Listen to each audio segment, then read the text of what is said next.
जीत ले हम सारी दुनिया। बीच हमें आज बोने दो, रोज उसे थोड़ा बढ़ने दो। छू लेंगे आकाश हम, मन के विचार हकीकत बने। सिद्धि फल से आनंद देंगे, कोशिश कर बढ़े, सोच बुलंद करे।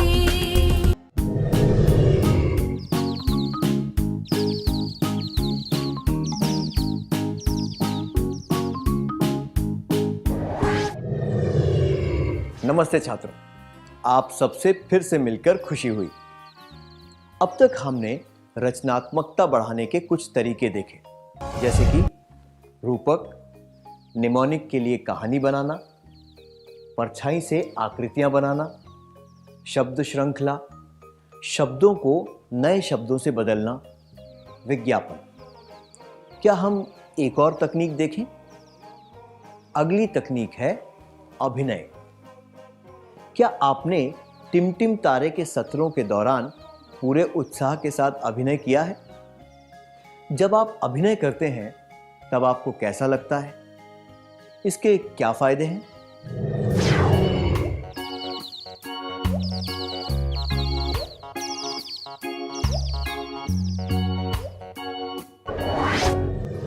धन्यवाद। जब आप किसी और व्यक्ति की भूमिका निभाते हैं तब आप उस व्यक्ति के विचारों, उसकी भावनाओं और परिस्थिति को ध्यान में रखते हैं। आप खुद उस व्यक्ति की जगह रखकर उसके नज़रिए से परिस्थिति को समझने की कोशिश करते हैं। ऐसा करने से आप परिस्थिति को अच्छी तरह समझ पाते हैं। उदाहरण के लिए, अगर आप एक व्यक्ति की भूमिका निभा रहे हैं जिसकी नई शर्ट पर स्याही के धब्बे लग गए हैं, तो आप गुस्से की भावना दर्शाएंगे, क्योंकि वो व्यक्ति अपनी शर्ट खराब होने से परेशान है। आप ये दिखाएंगे कि किस तरह से उस व्यक्ति ने स्याही पर चौक रगड़कर शर्ट को ठीक करने की कोशिश की।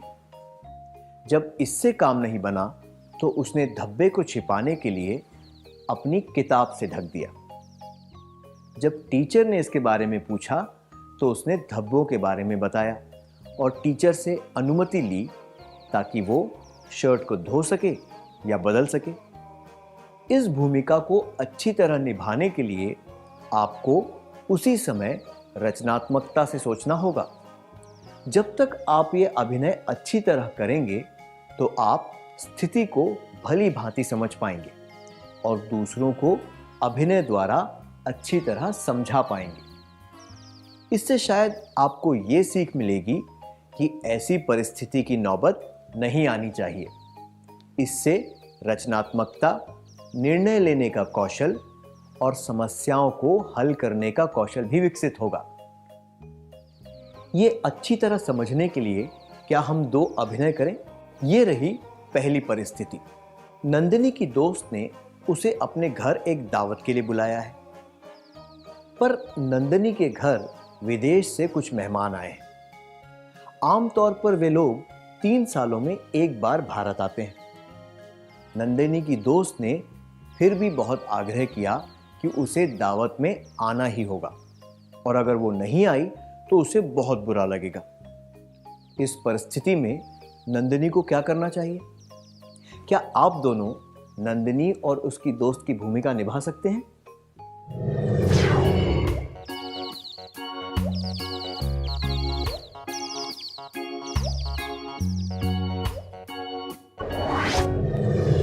अच्छा अभिनय था, धन्यवाद। नंदिनी तय नहीं कर पा रही है कि उसे अपने मेहमानों के साथ रहना चाहिए या फिर अपनी दोस्त की दावत में जाना चाहिए। नंदिनी की दोस्त को नंदिनी के नज़रिए से सोचकर उसकी परेशानी समझनी चाहिए। इसी तरह नंदिनी को भी अपनी दोस्त की नाराज़गी के बारे में सोचना चाहिए। हमें दोनों के नज़रिए से परिस्थिति को देखकर उनकी भावनाओं को समझना चाहिए। इसके बाद ही हमें अपनी राय और अपने विचार व्यक्त करने चाहिए ताकि किसी की भावनाओं को ठेस ना पहुंचे। जो व्यक्ति नंदिनी और उसकी दोस्त की भूमिका निभा रहे हैं, उनके लिए यह समझना ज़रूरी है कि नंदिनी किसी तरह की उलझन में है और उसके दोस्त के मन में क्या भावनाएं हैं। ये समझ होने पर ही वे अच्छी तरह रचनात्मकता से अभिनय कर पाएंगे। क्या अब हम अगला अभिनय देखें? कैलाश हमेशा अपने नाखून चबाता रहता है। जब कोई उससे पानी मांगता है तो वो पानी लाने से पहले अपने हाथ धोना भूल जाता है। लोगों को उसकी ये आदत पसंद नहीं है। मिहिर ने यह निर्णय लिया है कि वो इस बुरी आदत के बारे में उससे बात करेगा। कैलाश उसकी बात समझ जाता है और अपनी बुरी आदत को छोड़ने के बारे में निश्चय कर लेता है। क्या आप दोनों इस परिस्थिति का अभिनय करके दिखा सकते हैं?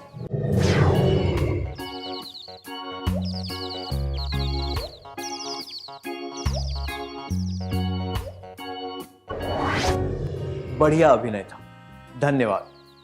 जिस व्यक्ति ने पानी मांगा, कैलाश उसकी भावनाएं समझ पाता तो वो कभी भी हाथ धोए बिना पानी ना आता। मिहिर दूसरों की भावनाओं को समझ, इसलिए वो कैलाश की भावनाओं को ठेस पहुंचाए बिना उसे ये समझा पाया और कैलाश भी मान गया। हमने इससे क्या सीखा? जब हम दूसरों के नजरिए से बात को देखते हैं तो हम परिस्थिति को और व्यक्ति के मन की दशा को समझते हैं। अभिनय करने की रचनात्मक तकनीक से हम कोई भी भूमिका असरदार तरीके से निभा पाते हैं। रचनात्मक सोच से लोगों के नजरिए, परिस्थिति, उनकी मनोदशा और इरादों को समझते हैं। इससे हमें उनकी भावनाओं को ठेस पहुंचाए बिना अच्छी तरह वार्तालाप करने मिलती है।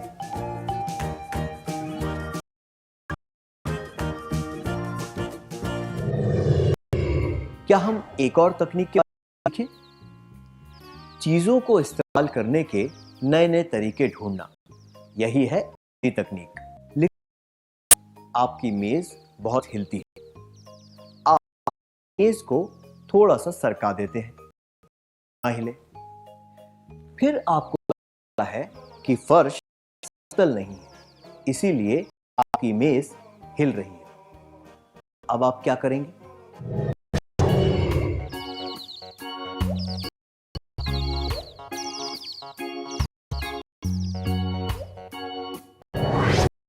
सही। आप कागज का एक टुकड़ा लेंगे, उसे कई बार मोड़ेंगे और इसके एक पांव के नीचे रख देंगे ताकि वो समतल हो जाए, है ना? जरा सोचिए, क्या कागज इसीलिए बनाया गया था कि उसे हिलती हुई मेज के नीचे रखा जा सके? बिल्कुल भी नहीं। कागज को लिखने के लिए बनाया गया है, पर आपकी रचनात्मक सोच की वजह से आपने कागज को इस्तेमाल करने के और भी तरीके ढूंढ निकाले। बोतल को तरल पदार्थ रखने के लिए इस्तेमाल किया जाता है, पर हम बोतल का इस्तेमाल फूलदान की तरह या फिर पटाखे के रॉकेट छुड़ाने के लिए करते हैं। हम रोजमर्रा के जीवन में जो चीजें इस्तेमाल करते हैं, क्या आप उनको काम में लेने के और तरीके सोच सकते हैं? क्या आपने किसी चीज का सकारात्मक तरीके से कोई और इस्तेमाल किया है? क्या आप इसके बारे में सबको बताना चाहेंगे?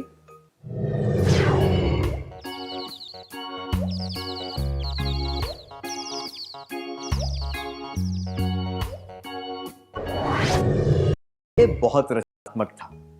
अब एक क्रियाकलाप लेंगे। आपको स्क्रीन पर 10 वस्तु, आप समूह बनाना है और प्रत्येक समूह को वस्तु चुननी है। फिर आपको चर्चा करनी है कि उस चीज को कम से कम 3 तरीकों से किस तरह काम में ला सकता है। अब उदाहरण के लिए, टूथब्रश का मुख्य प्रयोग है दांत साफ करना, पर हम उसका इस्तेमाल कंघा साफ करने के लिए, स्प्रे पेंटिंग करने के लिए या फिर दरवाजे की कुंडी में फंसाकर उसे बंद करने के लिए करते हैं। अब आपको वस्तुओं को काम में लेने के कम से कम 3 नए तरीके बताने हैं। पेन, कैंची, जूते, ताला,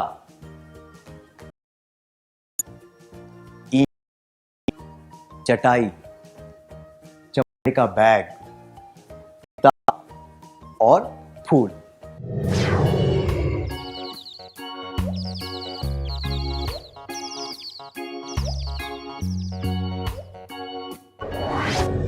बहुत ही बढ़िया और नवीन सुझाव थे। किसी चीज को इस्तेमाल करने के नए तरीके ढूंढना ये केवल रोजमर्रा की चीजों पर लागू नहीं होता। समय, पैसा इत्यादि का प्रयोग करने में भी हम इस बात पर अमल कर सकते हैं। उदाहरण के लिए, अगर आप रचनात्मकता से सोचें तो आप अपनी जेब खर्च के पैसों का इस्तेमाल करने के भी नए तरीके ढूंढ सकते हैं। वैसे तो आपके माता पिता आपके लिए कपड़े और तोहफे खरीदते हैं, पर आप अपनी जेब खर्च के पैसे बचाकर उनके जन्मदिन या शादी की वर्षगांठ पर उनके लिए उपहार या कपड़े खरीद सकते हैं। इसी तरह अपने खाली समय को यूं ही बिताने से अच्छा है कि हम उस समय में कोई और सकारात्मक काम करें। जैसे कि हम अनपढ़ लोगों को पढ़ना लिखना सिखा सकते हैं, हम किसी अपंग व्यक्ति की पोस्ट ऑफिस के फॉर्म आदि भरने में मदद कर सकते हैं, या फिर किसी को अखबार पढ़कर सुना सकते हैं। अगर आप रचनात्मकता से सोचें तो आप अपने समय और पैसों का उपयोग करने के बेहतर तरीके ढूंढ सकते हैं। क्या अब हम एक और तकनीक के बारे में जानें? इसे सुधार वाली तकनीक कहते हैं। आप लिफाफे पर डाक टिकट कैसे चिपकाते हैं? आप गोंद या फिर पानी का इस्तेमाल करते हैं, और ये दोनों चीजें ना हो तो आप उस पर थूक लगाते हैं, है ना? क्या आपको कभी लगा है कि डाक टिकट स्टिकर जैसे होते तो अच्छा होता? अगर हां, तो आपको खुद पर गर्व होना चाहिए कि आप में चीजों को सुधारने की रचनात्मकता है। चलिए अब एक क्रियाकलाप करते हैं। आपको सोचकर बताना है कि इन चीजों को बेहतर बनाने के लिए क्या किया जा सकता है। ईंट, अखबार, प्लास्टिक की थैली, पेंसिल, चाकू, चाबी, कुर्सी, साइकिल, कंघा और स्टेपलर। आपको 10 समूह बनाने हैं और प्रत्येक समूह को एक वस्तु चुननी है। फिर आपको बताना है कि उस वस्तु को बेहतर कैसे बनाया जा सकता है। क्या आप अपने अनोखे सुझाव और विचार हमें बताएंगे?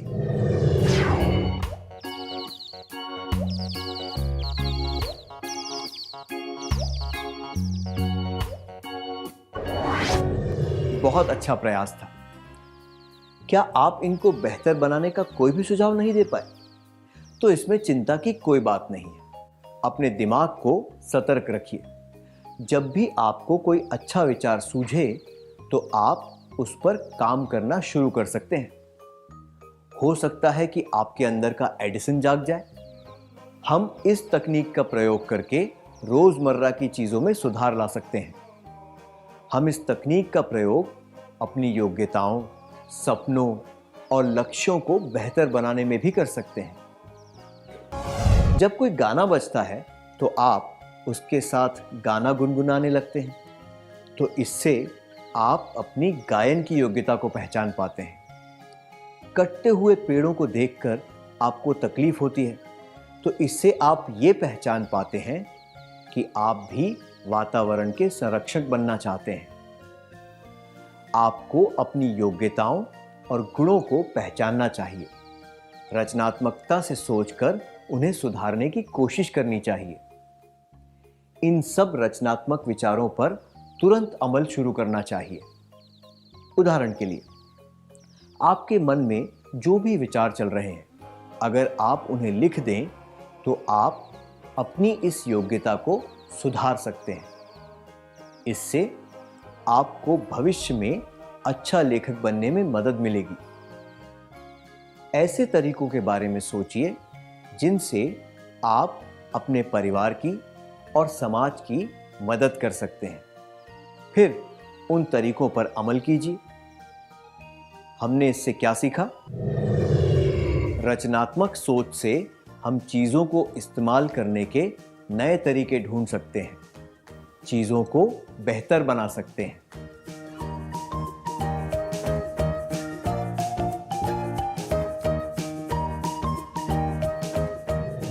इस सत्र में हमने ये बातें सीखी। अभिनय की तकनीक, चीज़ों को इस्तेमाल करने के नए तरीके, सुधार लाने वाली तकनीक।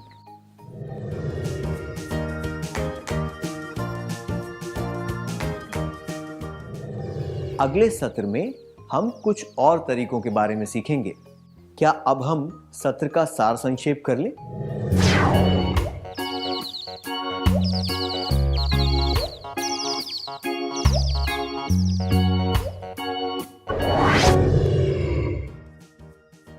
रचनात्मकता को बढ़ाने के कुछ तरीके हैं: अभिनय, विज्ञापन, सुधार लाने वाली तकनीक और चीजों को इस्तेमाल करने के नए तरीके। रचनात्मक सोच से हम दूसरों के नजरिए, परिस्थिति, उनकी मनोदशा और इरादों को समझ पाते हैं। इससे हमें उनकी भावनाओं को ठेस पहुंचाए बिना अच्छी तरह वार्तालाप करने में मदद मिलती है। धन्यवाद। इन बातों को अच्छी तरह याद करने के लिए क्या हम थोड़ा गृह कार्य लिख लें?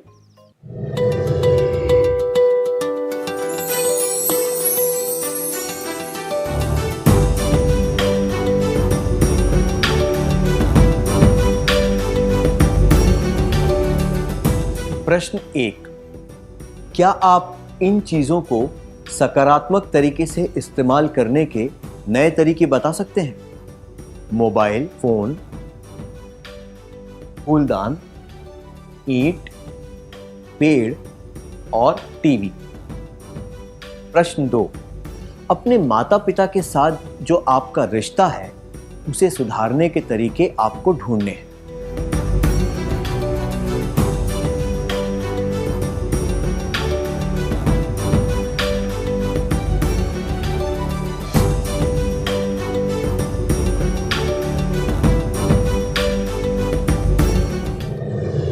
क्या आप अगले सत्र में इनके जवाब तैयार करके लाएंगे? तब तक के लिए अलविदा।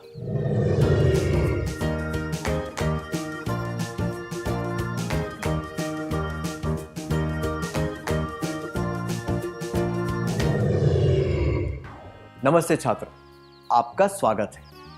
मुझे यकीन है कि आपने अपना गृह कार्य पूरा कर लिया होगा। क्या हम उत्तर जांच लें?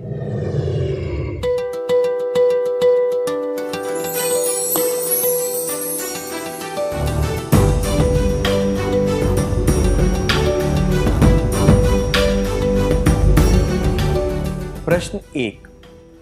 क्या आप इन चीजों को सकारात्मक तरीके से इस्तेमाल करने के नए तरीके बता सकते हैं? मोबाइल फोन, फूलदान, ईंट, पेड़ और टीवी। क्या आप अपने उत्तर सबको बता सकते हैं?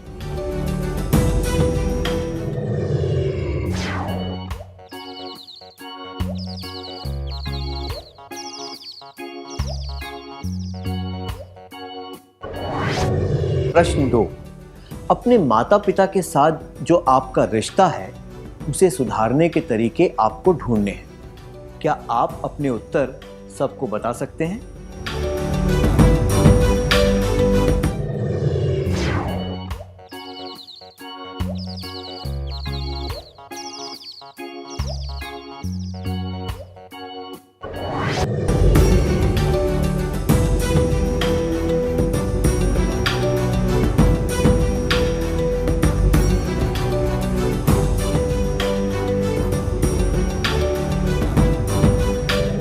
आपने जो प्रयास किया उसके लिए बधाइयाँ।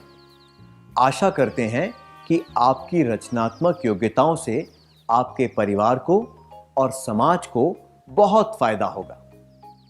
क्या अब हम अगला सत्र शुरू करें?